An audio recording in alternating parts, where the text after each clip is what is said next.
Washing machine filter అన్నమాట. ఇక్కడ back side మనకి ఇక్కడ వెనకాల ఉంటుంది కదా, అది ఫిల్టర్. ఇది ఇప్పుడు దీనైతే నేను వాష్ చేయడానికి తీసిన అనమాట. మొత్తం పాకురు పట్టేసింది లోపల. దాదాపు ఒక 2 months బ్యాక్ క్లీన్ చేసి ఉంటా, నాకు గుర్తు అనమాట. ఫుల్ పాకురు పట్టేసింది, బట్టలు కూడా వాసన వస్తాయి అట్లా పాకురు పడితే. చూసినారా ఎంత ఘోరంగా పాకురు పట్టేసిందా. రీఫిల్ మార్చాలి, మా ఆయన ఆన్లైన్లో ఆర్డర్ చేసినారు ఆల్రెడీ.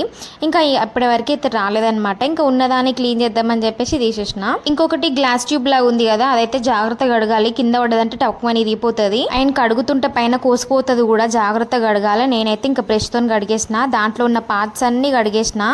చిన్న టబ్ లాంటివి చూసి దాంట్లో వాటర్ వేసి ఇంకా అన్ని అయితే వాష్ చేసేసిన మంచిగా. ఇప్పుడు ఇంకా అన్ని ఫిక్స్ చేసేస్తున్నా అనమాట. మనకి యూట్యూబ్ ఓపెన్ చేస్తే అన్ని నేర్చుకోవచ్చు. నేనైతే యూట్యూబ్ లోనే చూసి నేర్చుకున్నా, దాన్ని తీసి కడగడం. ఒకరి మీద ఆధారపడొద్దు. ఇట్లా మనం నేర్చుకున్నామంటే ఆ పని ఎప్పుడో మనకి యూజ్ అయితేనే ఉంటది. ఇప్పుడైతే అన్ని ఫిక్స్ చేసేసిన, ఇంకా వాషింగ్ మిషన్ యూజ్ చేయడానికి రెడీ అనమాట.